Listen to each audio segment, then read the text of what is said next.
Good evening. I'm Brandy Burnwell, the Director of Alumni Relations at Ferris State University, and tonight's Alumni Social Hour brings us Swinging into Spring, Tips and Techniques for Perfecting Your Golf Game. Spring is definitely upon us here in Michigan as we have bounced between some beautiful sunny days and some soggy and wet weather. But nonetheless, if you like to golf, then I am sure you're ready to hit the greens. Tonight, you will have a little sneak peek at our Ken Janke Sr Golf and Learning Center, as well as a few beginner lessons or refreshers to get you back out on the course and perfecting that swing.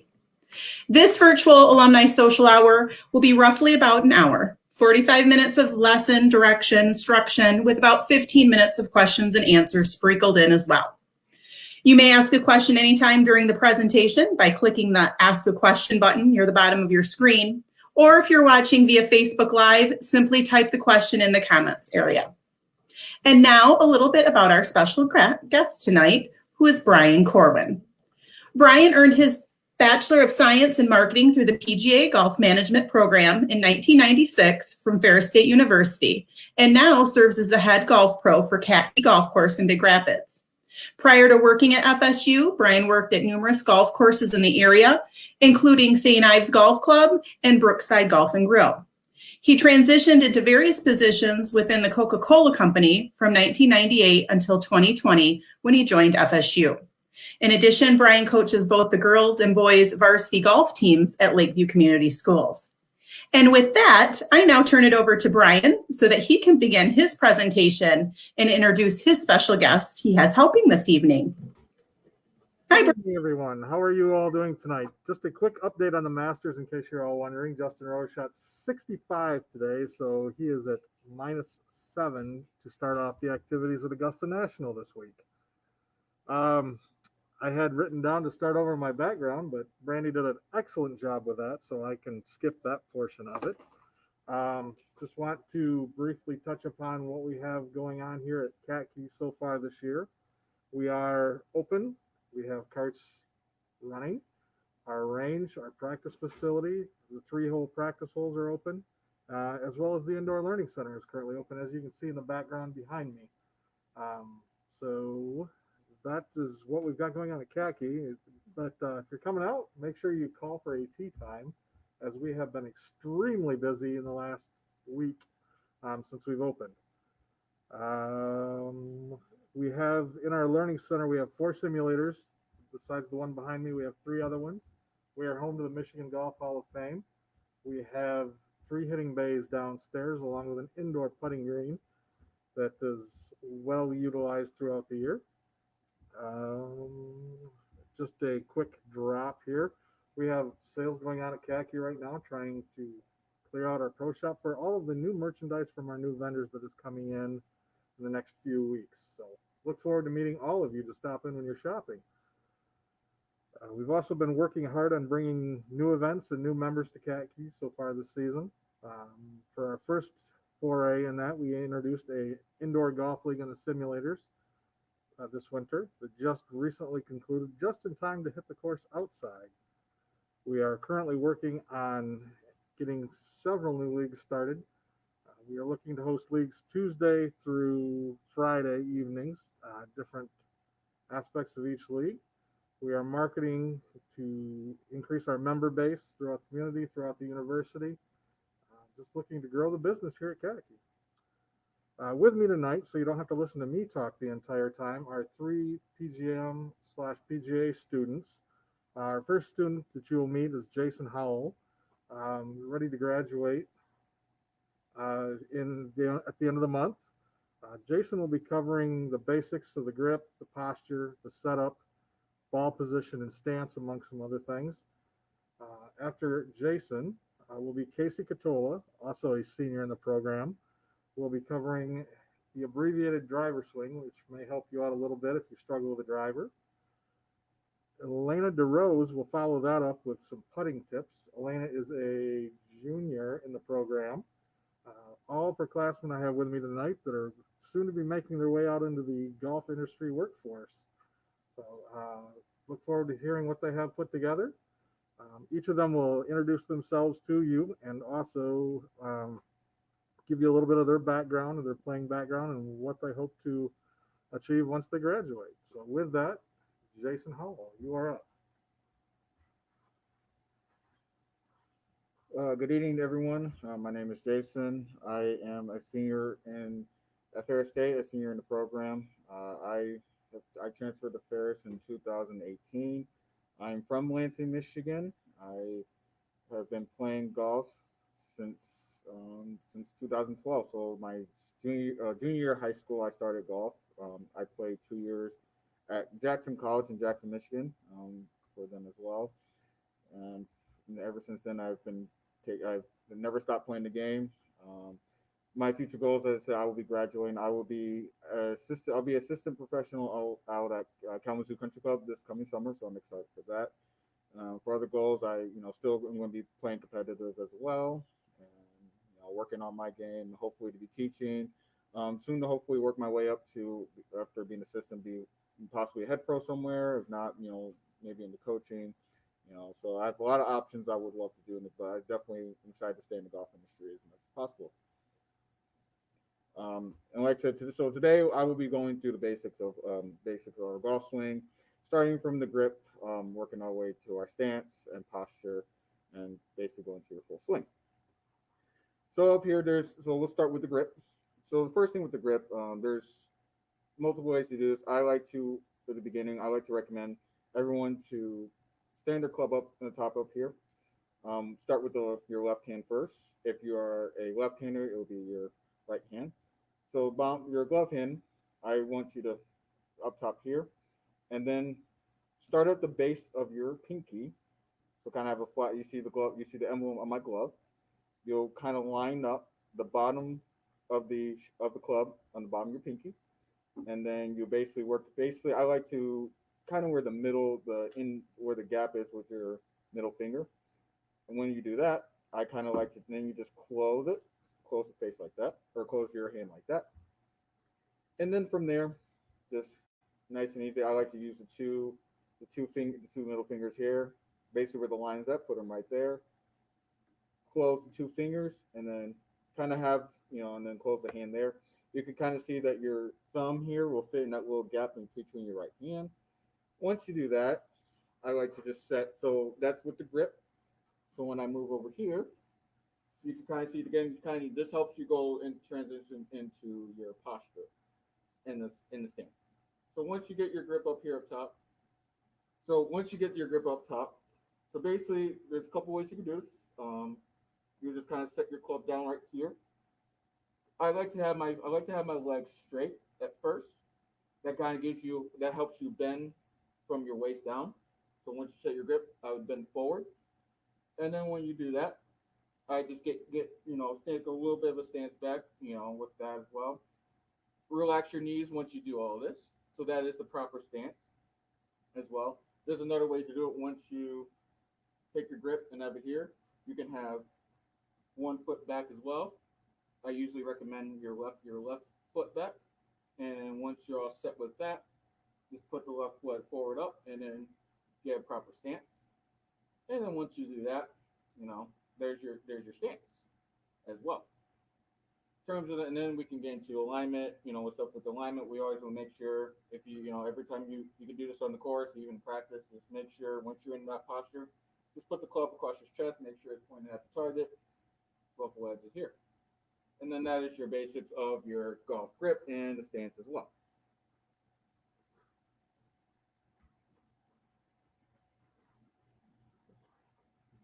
So next up, I'll have my coworker Casey Cattell he's up next, and he'll teach you on the abbreviated driver.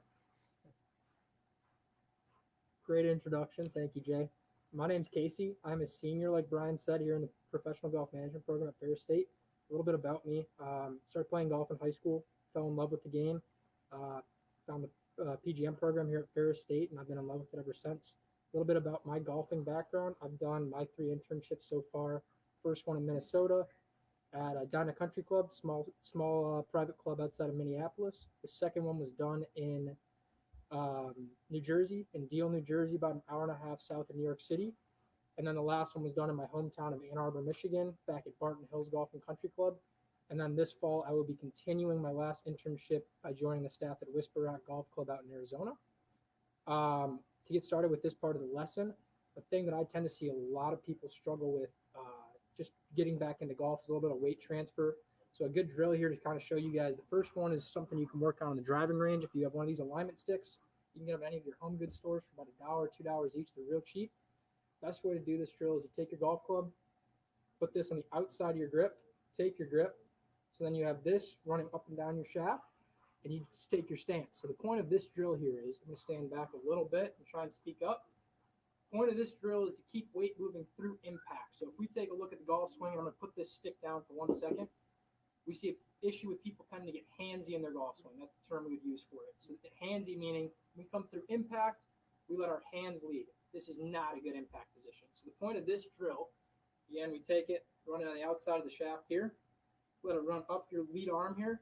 And as we take it back, only taking about a half swing, coming through impact, you'll see as my hands are leading and the stick is leading. The goal of this is to not have it whacking you in the side.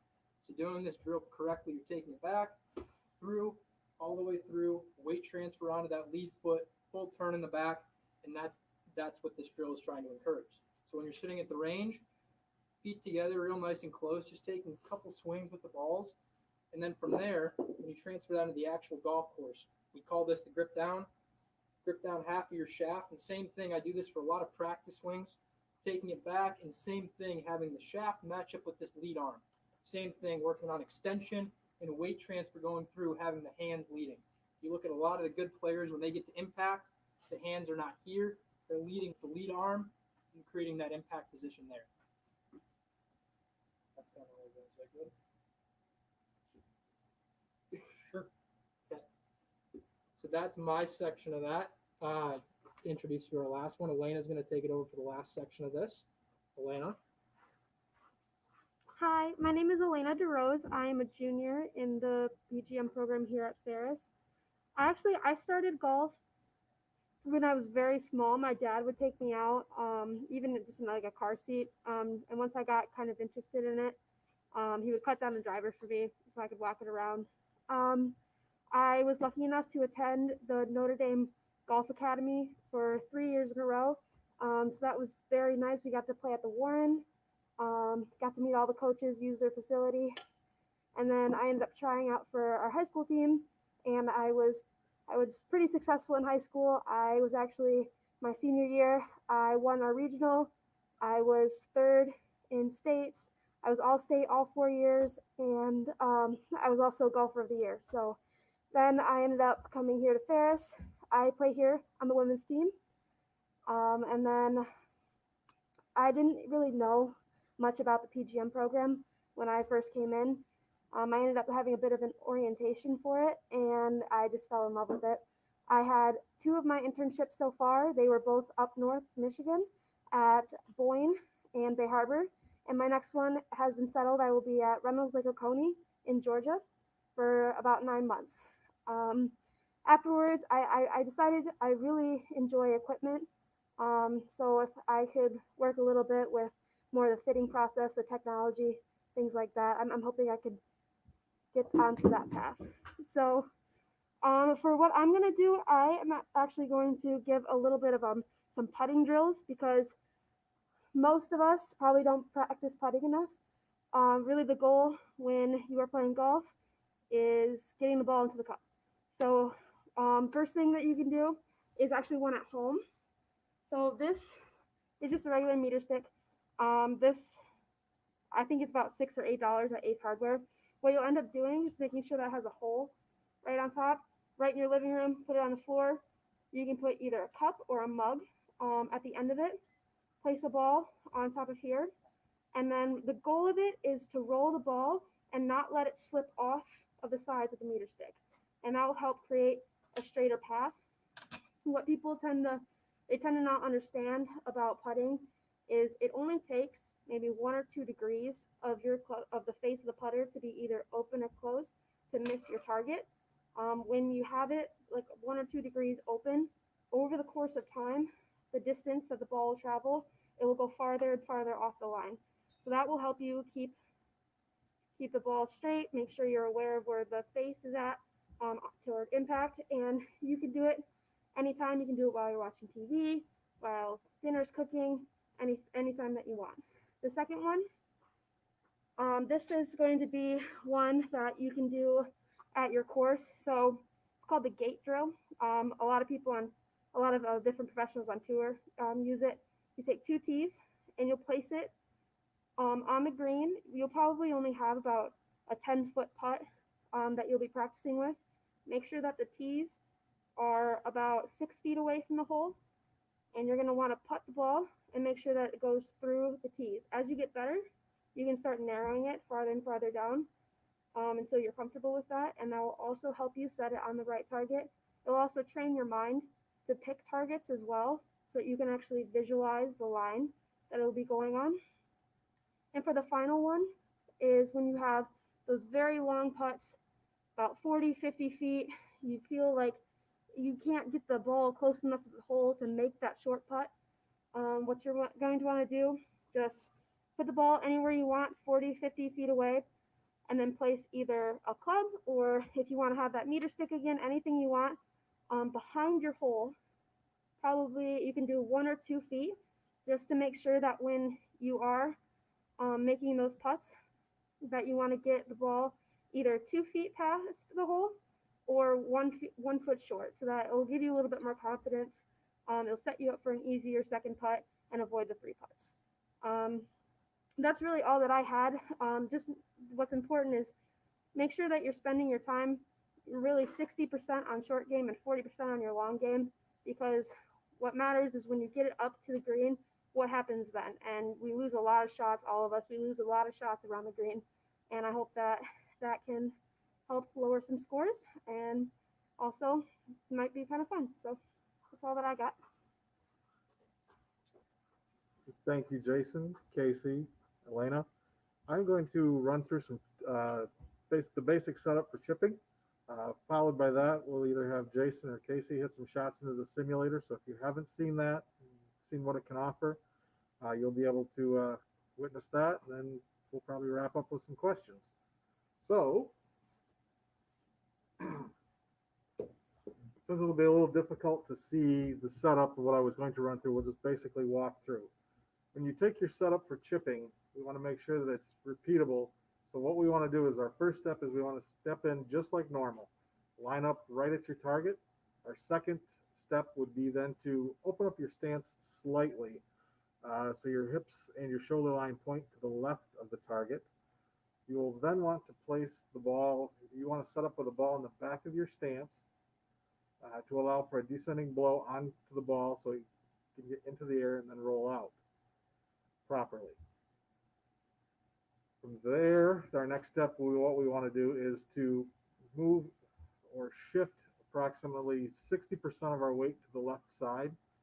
This allows for an ease of transition in throughout the shot and allows you to get through it and not get stuck behind on the back right side, hitting the infamous chili dip chip shot. Just before we want to hit the ball, we want to set up with our hands and have our hands ahead of the golf ball, thus again allowing for the crisp contact to get the ball out and rolling. I know I apologize that did not get to show you that setup as I had hoped, but that's the gist of basically how you set up for the chip shot. The only thing that you really change throughout that process is not necessarily, you don't change the swing at all. You just necessarily want to change the club that you are hitting depending on the length of the shot. If the chip shot calls for a short close shot, go ahead and hit your sand wedge, trying to keep everything nice and tight, let it pop up and roll out. If you've got a longer chip shot, say 60, 70 feet, go ahead and take that 8-iron and hit the bump and run style shot using the same method. The only thing that changes is your club that you choose to hit. The setup and the swing all stay the same. From here, it looks like Jason's going to hit some shots so you can see what the simulator has to offer. And from there, we'll have Casey hit some shots.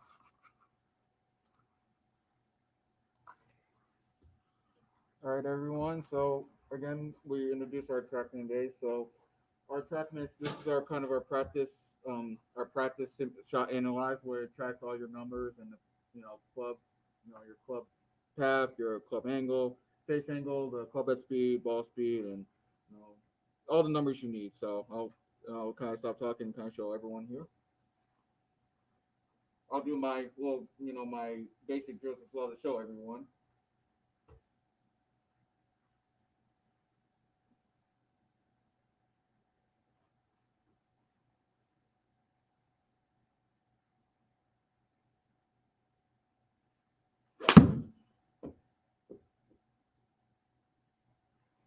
So as you see right there, after the shot tracer, I mean, I know that might be a little hard to see, but that's right there. Kind of shows you where the trajectory that went. Gives you all your spin rate right there. Kind of hit a little bit of a pull draw, which started left and kept going left.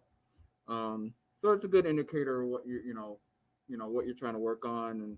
And for me, is my natural shape is a right to left, so that's kind of what I want. And then, but sometimes I like to come in here and try to hit a left right, so I'll hit a couple more here.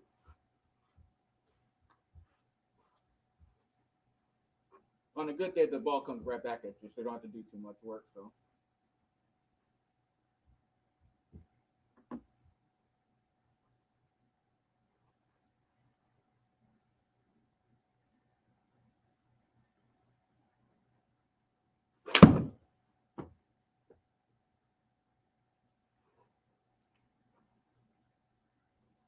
There we go.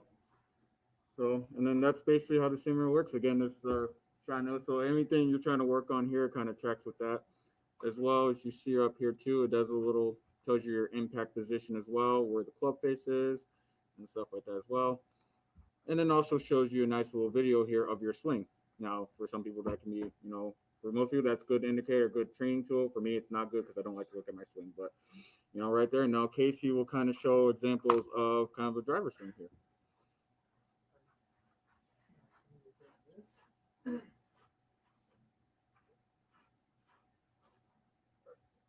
All right, so let's show you guys a little bit about what this TrackMan can actually do. So what's great about this is you really can dial in everything about your golf swing. So I'm going to put it down in these numbers. You guys see these numbers right here in the bottom corner? This kind of tells you a little about the golf swing. I'm going to hit one of these, and then we're going to talk about what these numbers do specifically in the golf swing.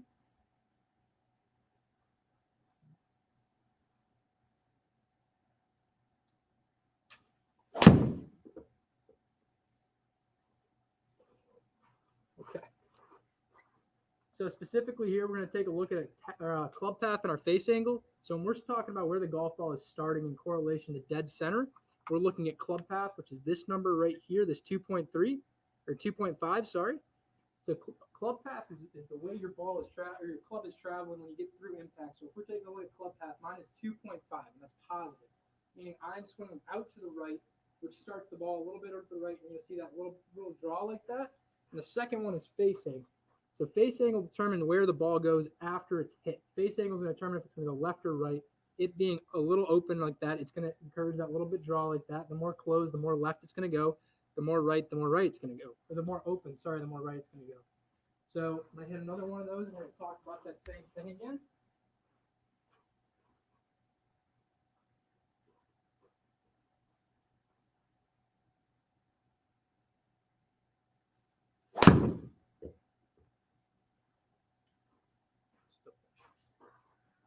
So again, club path is a little more extreme. So you see that white line there, the ball is going to start a little bit right of that right line now because my club path is a little more positive. Face angle a little more open, so the ball is not going to draw back as much. Another cool thing about this TrackMan is it lets you allow you this compare function. So a lot of your favorite tour players and stuff like that, you could pull up right here and take a look at your swing compared to theirs directly. One of my favorite players on tour right now is Justin Thomas. Where is he? Right there. So what's really cool about this is you can take Justin's driver swing and you can compare it right there next to yours. So you have all of my numbers on the left, all of JT's numbers on the right. And so you can see directly what you're doing that JT's not doing, or sorry, vice versa, that JT's doing that you're not doing, and compare those right there next to each other, which is really, really cool to see. Another great thing about TrackMan is we have all of these cool courses, all these practice holes. So we have plenty of courses here. Just kind of scroll through some of them. A lot of Michigan courses like Franklin Hills, a lot of the Boyne properties, which is really, really cool to be able to practice here and hit all winter. We're very lucky to have these, and it's been a great thing that we've had ever since. And everybody's golf game is getting a lot better for it. I'm going to hand it back over to Brian for you guys. Thank you, Casey, for that excellent demonstration. I believe we've run through everything that we had on our agenda to run through. We might be a little bit ahead of the schedule, but at this point, I believe we're ready for some questions. We do have a few that have come in. So you've done really good by showing us some examples of a drive and chipping.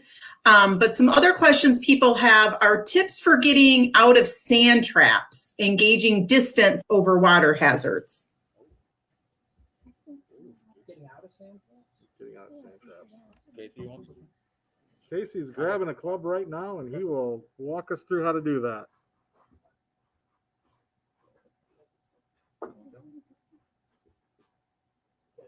Sand, clearly, it's one of the trickiest parts of the golf course, getting in them in fairway bunkers as well as greenside bunkers. I'm going to talk a little bit just about how to get out of greenside bunkers specifically. Like we talked about in my previous tip, we talked about hands leading. Very similar thing out of the bunkers. When we're setting up the bunkers, I'm going to set up a little out here. Same thing Brian said when he talks about his chipping. You're setting up square, a little bit opening, and then when you're in the bunker shots, you even open it a tad bit more. When you take this face that's now square, you just twist it to open it that tad bit and add loft, and that's what's going to help you get the ball up and spin and get out of the bunkers a little better. So in the bunker specifically, you're going to set up a little open, so left of target, opening the club face a tad bit, and you're going to take a small but fast swing through the golf ball. The key around chipping and bunker shots specifically is not decelerating. When you're taking your backswing and then slowing down through the golf ball and stopping, that's what's going to cause a lot of fat and mishit shots. So the key to bunkers and short game specifically is the speed going through the golf ball. That's what's going to cause it to go up, spin, and sit on the green. So that specifically is what you're looking for out of bunker shots. So the key takeaway for that being add loft, open it, set a little bit left to target, go through the golf ball quickly. And then try and hit, I would say, anywhere between an inch to half inch behind the golf ball. You're not trying to get all ball out of the bunker. It's mostly sand that's creating that going up. And there was a question on there, if I'm mistaken, about judging yardages over water. With my, with everything like that, it depends on kind of the lie. In most cases, I guess to kind of answer that is if you're in the fairway, I would say, use your normal, definitely a normal club, whatever, to that yardage, to the flat over the carry the water. Usually a lot of courses have a marker that says, what is it to the hazard, or what's it to carry over the hazard. I would always, my judgment, if you're in the fairway, if you're trying to go for a green that's covered by water, 90% chance, unless you're confident with that swing, I wouldn't go for it. I would probably just lay up short and then make sure you get a comfortable number. A lot of people, if you're into, I have a laser range finder here. Usually it's good to measure.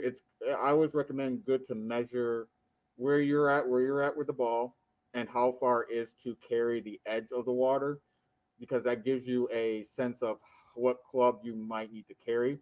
Not necessarily if you want, if you get to the green, great. But, if you are trying to just see how much it is to carry the water, I always recommend lasering the end of where the water ends.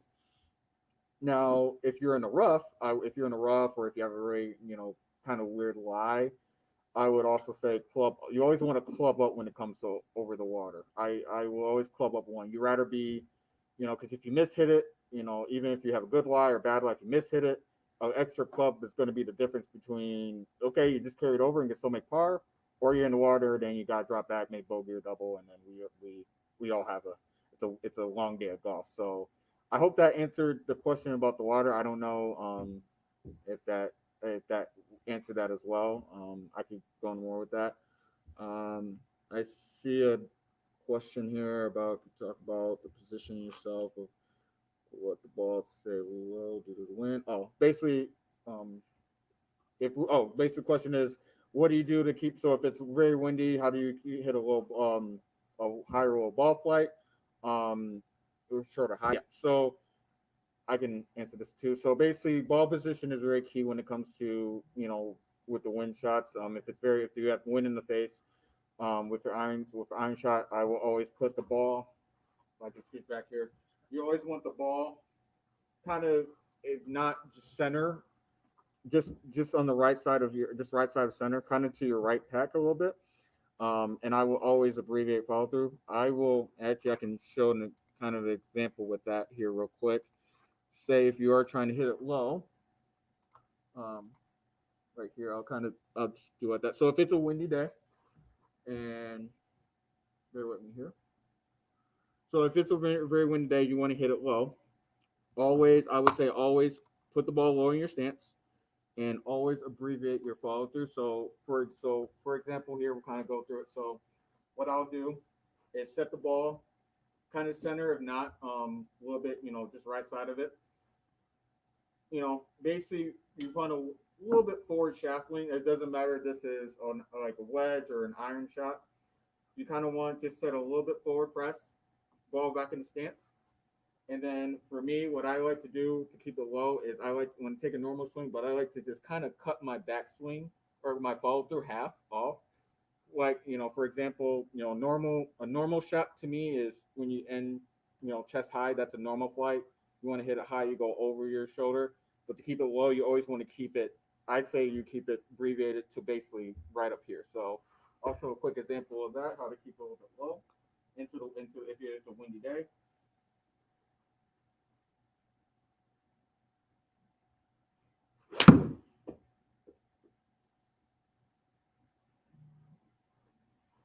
A little bit. I mean, that's the kind of the idea of it. You want to just I kind of abbreviate the follow through there. Doesn't the ball, would normal day would keep it low. Now for the opposite of that, if you want to hit it a little high, then you put the ball a little bit more. You'll put the ball just about a little bit forward to your stance if it's an iron or a driver. Put a little bit forward in your stance, and then again, I would when you finish, kind of more just above your shoulders right here. So for example, if you want to hit really high when it's downwind, recommend this if it's downwind. All you just do is I put a little bit more forward, closer to your left foot, and then just finish high. So finish, have a follow through that's high up from there with your hands high.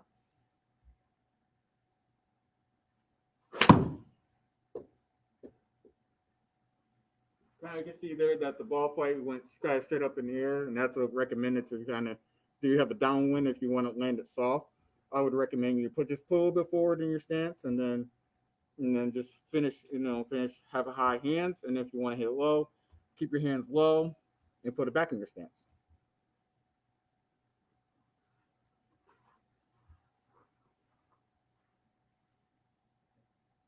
Let's see. Just trying to see where we're at for questions. Question. What are you guys' thoughts on glove versus no glove? Do you use a glove always or just for driving? Always. Except for chipping. Oh, I have to. Oh, go ahead. I was going to say, Elena's got some thoughts on this one. I do. Okay, glove versus no glove. For me, I always keep my glove all the way up till the green. That's when you have those shorter chip shots and for putting, you take it off so that you can feel the club a little bit more.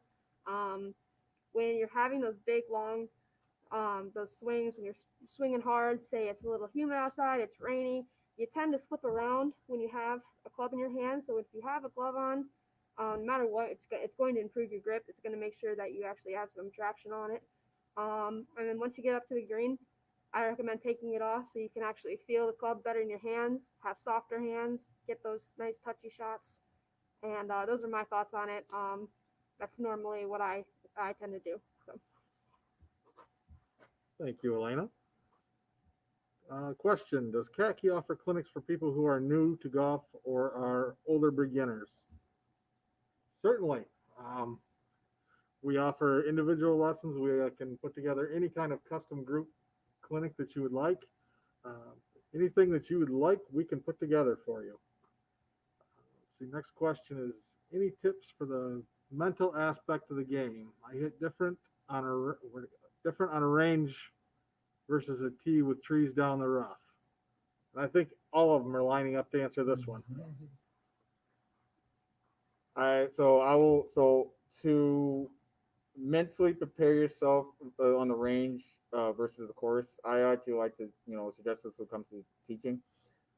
When you're on the range, I always recommend to one when you're the range is meant to work on something that you want to work on. But when you're out there before a round or even getting ready for a round, I always recommend you play the course on the range. So, for example, that I would always play two golf balls. Basically, you get your yardages. So, if it's a range, laser to, I always start off. Okay, what's the first hole at the cat? If anyone play Katke, it's just straightforward par four. Um, can't go left, and you can miss it right. So I would always say I would hit driver or a 3-wood, and I would hit that club. If I hit it, if I don't hit it like I want it, I'll hit another one. But if I do, I only play two golf balls on the range, and then once I get that feeling of that shot, what I'm going to do, then I'll kind of judge. Okay, what would be my second shot? My second shot would probably be, anyone from 100 to 120 yards. That would be whatever my wedge is. So then I'll hit two shots there. Okay, if I didn't like the first one, then okay, hit another one. But I only play, two golf balls at a time on the range to practice with that. Now, and on the range too, I will always recommend going on the opposite side of the range where the rough is, if you can, try practice a little of a lie. So that's my tips of I learned to mentally take your game from the range to the course is play a course on the range. It's really in your head. Think of all the holes you play, what is the tough hole, what your strategy is, and that's my way of mentally preparing for a round of golf. And I'll give it to Casey. He has his idea as well. Yeah, so Jay's idea of the whole mental preparation and playing it on the range as you would the actual course is great. My biggest advice in terms of mental preparation going from the range to the course is play whatever you are playing at the range on the course. There's no need to try and make changes on the golf course. That's what the range is for. Range is for practice, to get better and change shot shapes there, not work on that in the course. So if I'm out there and I'm playing a cut on the range, I'm playing a cut on the golf course too. It's not a miracle that a draw is just going to appear out of nowhere and I'm going to start playing these really nice high draws. It doesn't usually work like that. If I'm playing a cut that day, I'm going to play a cut. Vice versa, if I'm playing a draw, I'm going to line up for a draw on the golf course. So that goes directly to where I'm aiming and shots that I'm going to play. If I know I'm playing a cut, I'm going to start aiming a little bit left of target, have the ball come back to the rim. That's just how I go about it in terms of mental preparation. I play whatever I play on the range going to the golf course. It's the best way I've found to do that. Elena, do you have something to add to the mental part of this? Yeah, sure. Perfect. Just one last thing about just the mental side of the range. When I'm at a tournament, I try to completely block out anything that really has to do with the range. For me, the range is where you warm up. It's where you're getting your body in sync and in tempo. It's where, just like what Casey was saying, it's where you're seeing what the balls are doing now, and you're just going to keep swinging that way. And it's more so just to loosen up your body, get ready for the course. And after spending the times before that warm up on the range, when you go out to the course, you already have a fresh mindset, kind of not worrying about whatever I did on the range happened on the range. This is a new tee shot. This is my round that I'm going to play right now. And I just try to do it that way. It takes a lot of pressure off of you as well. So when you are up to the first tee, you're a little bit less nervous. You're not thinking, well, I was completely pushing my driver. I don't know what I'm going to do. There's water on the right side. You don't necessarily know that that's what's going to happen. So it really just use the range more for your body's sake rather than thinking too much about it. So that's all. Great answers. Thank you, guys.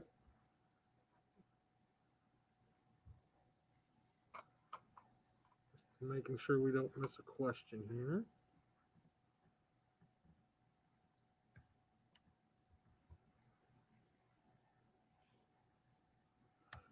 The next question is, any preference or advice on the question of leaving or pulling the flag while putting? Great question. That could go either way. I myself, if I think I'm going to hold that chip, I know that's while putting, but I'll expound a little bit. If I think I'm going to hold that chip for a short chip around the green, I'm pulling that flag. I don't want anything to get in the way. As far as pulling the flag while putting, I can understand both sides of that debate.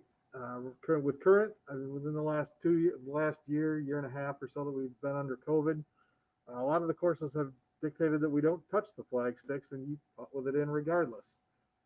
So I've kind of become accustomed to that myself, but any other time pre-COVID, I'm pulling that flag every single time, even with a rule change. Once we're out of COVID, I'm sure I'm going to go back to pulling the flag every single time. I don't want anything getting in the way of that putt going in the hole. Let's see. The next question. What are your preferences and do you have tips on whether... Oh, it's the same thing. Let's see. Do the students give personal lessons? If so, how do we book with Jason, Casey, or Elena? That is a great question. Just call the golf shop. We'll get you all set up. And that is all dependent on your schedule and their schedule, but we can definitely facilitate that for you.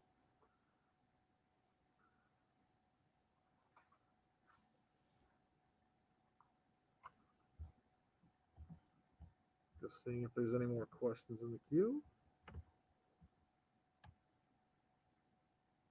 Do you guys have more tips or any advice for working on that long game versus short game split while on the driving range?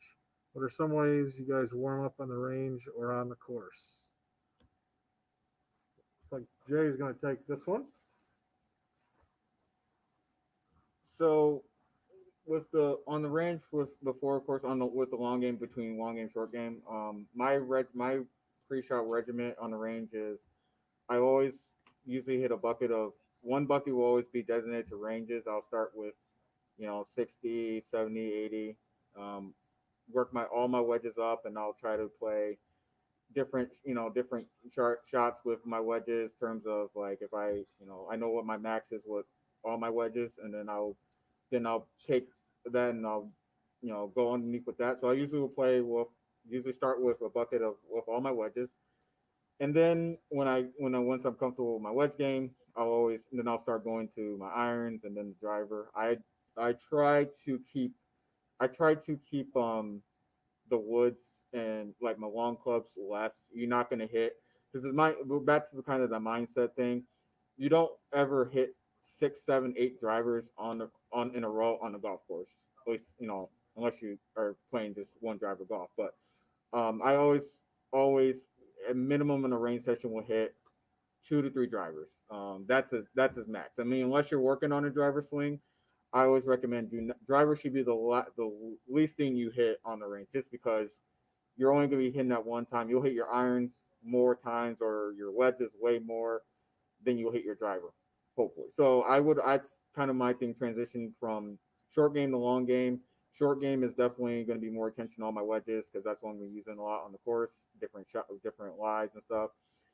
The woods is going to be my less. I won't really hit the woods. 1 or 2 shots with them on the range, unless I'm actually working on them just before any round, just so I don't, fatigue too. Because if you hit 7, 8 drivers in a row, 10 drivers in a row, we all been there. We get pretty tired, and then we're like, okay, this is gonna be a long day of golf. So that's my thing. I hope that answered it. I think Elena or Casey might have a suggestion of that too, or what to do. Yeah.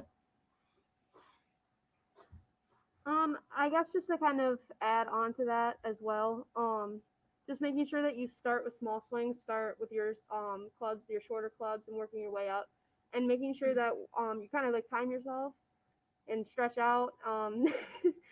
Just kind of like time yourself as well. Like don't show up to the course 5 minutes before your tee time or a tournament, because then you're not going to give yourself nearly enough time to mentally prepare or physically prepare for the round. Time yourself, designate yourself, whether it's the split 10 minutes on the range, 10 minutes on short game, whatever you need it to be. And also make sure that you're warming up and that you're practicing with intent. So making sure that you're actually imagining the shot, you're picking your target. When you're on the green, you're visualizing the line, you're making sure that you're paying attention and not just wasting energy and wasting swings. And that should just help a lot. So. And then just to add on to that point too, Elena's idea of practice with a purpose, that's the best thing I could do, or you could do for it. Just in terms of what you're working on at the range, specific short shots and long shots, Start taking stats of what you're doing on the golf course. Try and figure out where you're struggling, where you need improvement. So start taking notes on how many putts you have, how many ups and downs, how many chips you have, how many fairways you hit. And then take that notes and just start taking that to the range and say, I only hit one fairway today. Maybe you have to work on driver a little bit more than you do others. Maybe you didn't hit a lot of greens on your wedge shots, so maybe work on wedges that day. So just start taking live input from your golf game and use that to work on your game at the range and start to improve your swings a little bit.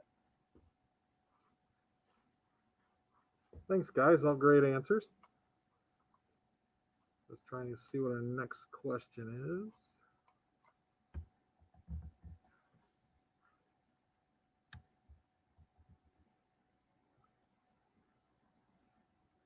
Question is, how do you set a hit so the ball will either roll onto the green or hit and roll backward or totally stop? That's a good question. That is a great question. Case, you got this one? Yeah, I can do this one. So if you're looking at what you're talking about right now is the spin number. So when we look at this right here, I'm going to try and narrow this down a tad bit. Right here, this 6,700 number right here, this is your spin rate. This is what's going to determine if the ball is going to sit on the green or if it's going to stop on the green. You can do this by changing two things. You can change your attack angle and your low point, and that's going to control how much you're spinning it. Again, trajectory. Higher golf shots are going to usually have less spin, which is going to cause the ball to roll out a tad bit more. So to go to your point on how to hit one that is going to stop and spin back, it's going to be on attack angle specifically. So if I try and hit down on this golf shot a lot,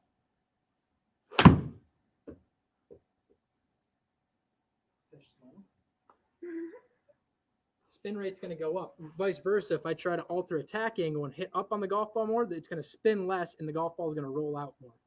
Do it with the wedge shot. Okay, so we're going to do it here with the wedge specifically.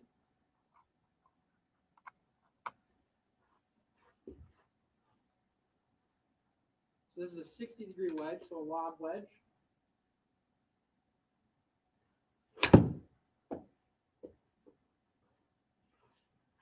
So that's a pretty low spinning shot with about 9,000 spin on it. So that one's it's gonna roll out a tad bit more. So what I'm gonna do now is try and hit one that's gonna spin a little bit more and get some back spin on it.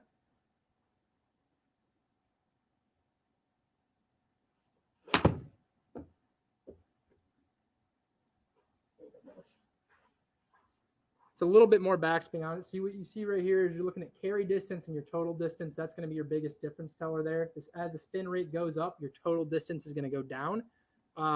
That's what you're looking at more so in terms of having it hold the greens and stuff like that.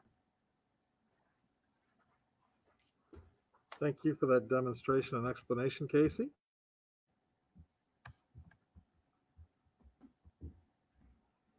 Question, do you guys have advice for reading greens at all? I always have trouble with that, especially with how fast or how slow they can end up being. Jason is going to take that one. So reading greens, what I like to do on reading greens is I look at all the angles. The specific angles I look at, I know a lot of people look just behind the ball. I actually look behind, I actually go around the hole and look. So I'll basically look from the hole to my ball. That actually helps an indicator where it's going to go, like if the putt's going to go left to right, right to left. I also look, in most places, you know, in Michigan you kind of, but down south especially, you can see the color of the green. So if it's a light color, that means that it's super, super fast. If it's a little dark color, that means it's going to be a little bit slow. Usually you'll see this between uphill and downhill putts. So I would definitely, if you are reading a putt and want to read more greens properly, I would look at all the angles. I even sometimes I'll look at the side to see if I can see the little bit of the undulation of how it is downhill or uphill. So I would start with, definitely, when you mark your ball, look behind your ball. But I also will go walk around, look behind the hole, and kind of look, from the hole to your golf ball where your ball marker is.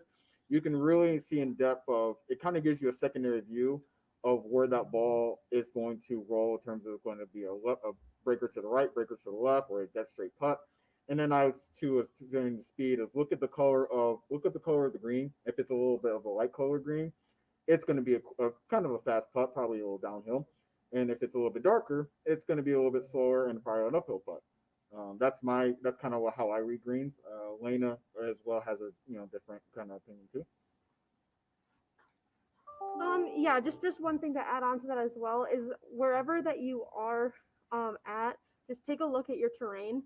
So if you have a pond right next to the green, more than likely the grain and the slope of the green is going to drift off towards that water. If you're playing in the mountains, you just you can look around, you can see if you're on a big side hill over on the other side, but from behind your ball you can't see that. Just like what Jason was saying, walk all the way around, take everything into account that's around the green, and it gives away some clues for you to what the putt may do. Thank you, Jason. Thank you, Elena.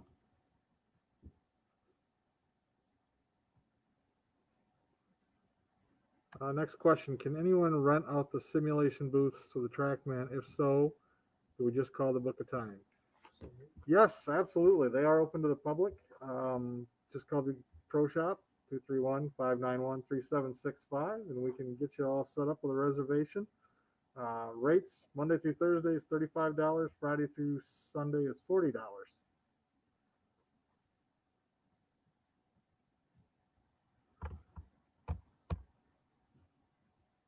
That looks like we're kind of at the end of the questions, unless there's any more out there. One more just came in. Are the Ferris community discounts or anything for using the Katke golf course? Ferris faculty and staff and students do receive discounts. As far as alumni, we really haven't put anything together yet, but that is something that's in the works. So that looks like the question so far. Do we have any more to come in?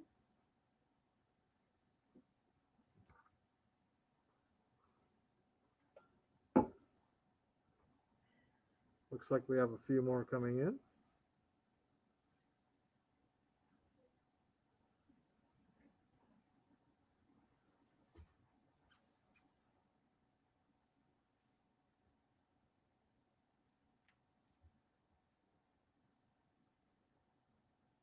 When driving, do students usually account for wind based on the height of a tee box at all? Looks like Jason's going to take this one. So yes, we do take it. So when you're, say if you are on a high elevation tee box, yes, I would say if you're hitting to a fairway that's downhill, the ball is going to carry a little bit further than it would be if it was going uphill. Depending on the course you go, there's some courses out there that you can have an undulated tee box that's basically up here, and I'll pull it up here for example of kind of what it looks like a little undulated of a tee box here. So course right here, if everyone's been to Boeing, there's the Arthur Hills course. One of the holes up here, you can see here that has a very downhill slope. So the tee box is way up here. Since everyone knows up north, it's got a lot of hill track. Treetops, everything out here. But then with the Boeing courses, since you're kind of going down, a lot of courses on west side mountains. Florida doesn't really have this kind of problem, but that's for Florida. But yeah, as you see, so tee box undulation does have an effect on the driver. We do think about that. So if you're ever up top here, I would always the ball's going to go play the ball to go a little bit further. If you kind of see a little bit of an undulation up top, the ball's not going to carry as far. I'll give you a kind of example right here.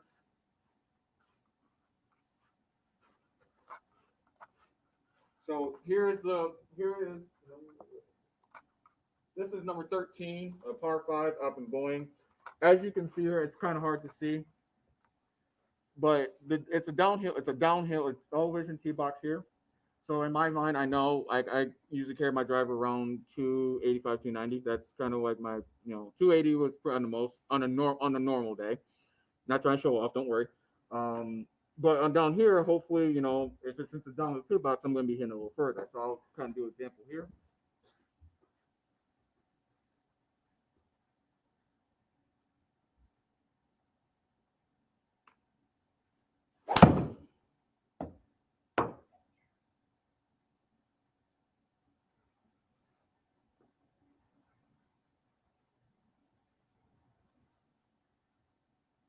So as you can see up top there, my normals are about 280. That one carried just a little bit further at 290, United States. We're up 324.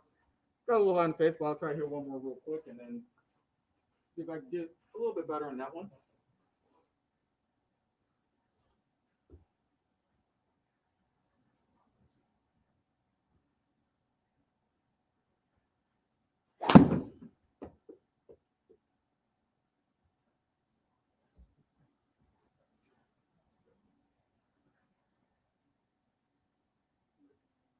Okay, I'm consistent today. I hit the same exact yardage. So, but as you can see here, I mean, it rolled out a little bit to 321. I'm not this long in general, so don't get too excited. But as you see, so the undulation of a tee box does have an effect on it, and you do play effect before you see it's going to go further downhill. If you're hitting uphill, it's going to go a little bit shorter.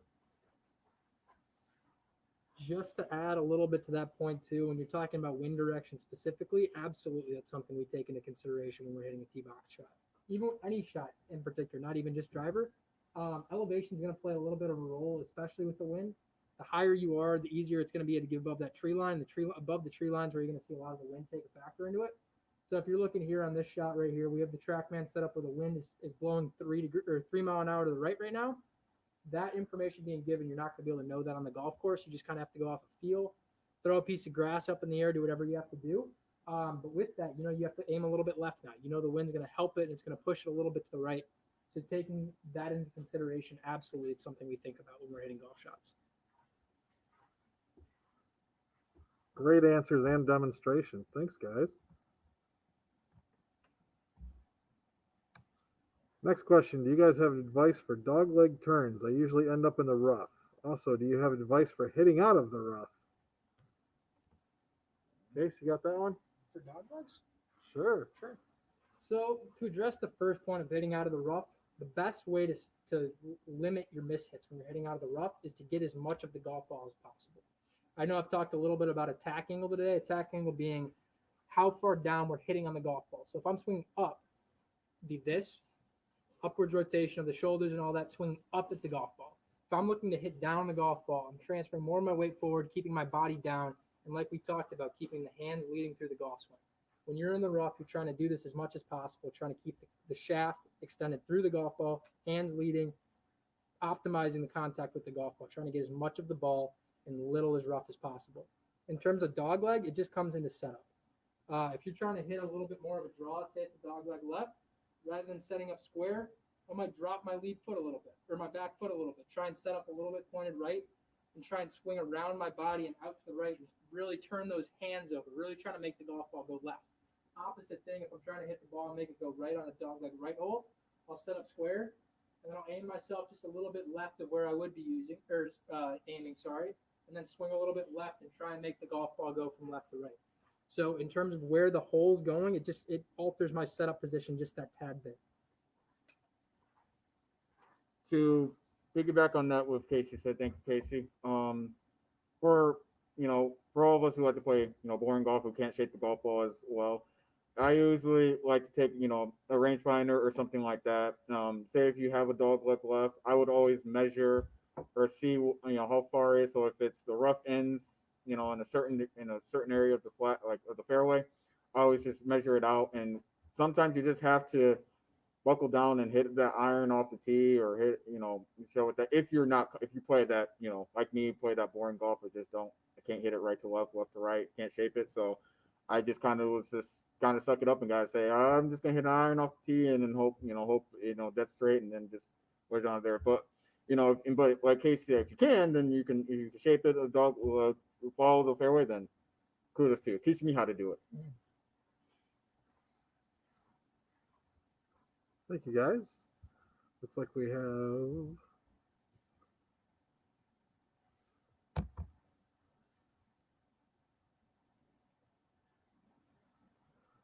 we are all wrapped up with questions.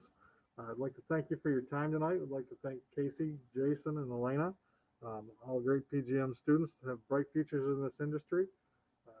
Just want to make sure that we're showcasing what we have to offer here at Ferris, what we can offer the golf industry coming out of our PGA Golf Management School. So thank you. Thanks, Brian. I think I am ready to head out this weekend and maybe give it a shot. Great. How's the course at Katke right now? Course is in great shape. Our grounds crew, headed by Tony Geib, has had the greens mowed just about daily since we opened. Fairways have been mowed. The rain the last couple days has actually made things really green. Trees are starting to bud. It is in great shape. Great. How busy is that 3-hole course? Will I be able to get on this weekend? Oh, for sure on the 3-hole course. All right. All right. Thank you again. A special thank you to Jason, Casey, and Elena. Best of luck to Jason and Casey with their graduation in May. We will miss them, but we'll know they'll be out there doing some great things for Ferris. So thank you guys a lot. As a reminder, if you missed any part of the presentation or would like to go back and review a section, this demonstration will be found beginning tomorrow on this website under past events or on our Facebook page at Ferris Alumni. I would like to take this time to thank you for joining us for our Alumni Social Hours this past winter and spring. We were unsure when we started this series how popular it would be, but it didn't take long to realize that our alumni from across the country like to tune in and share an hour or so with their fellow Bulldogs, especially during these extraordinary times as we have coped with COVID-19. However, it's time to take a little pause as our alumni staff is slowly beginning to head outside again and have a few events throughout Michigan beginning next month. For a full lineup, you can follow us on our social media platforms, or you can go to ferris.edu/alumni for more information. No worries, we will be back this fall with another great lineup for our virtual Alumni Social Hours, and we have already began putting topics and discussions together that we think you're going to love. So until then, be well, Bulldogs. Enjoy your summer, and we look forward to seeing you again soon. Have a great evening.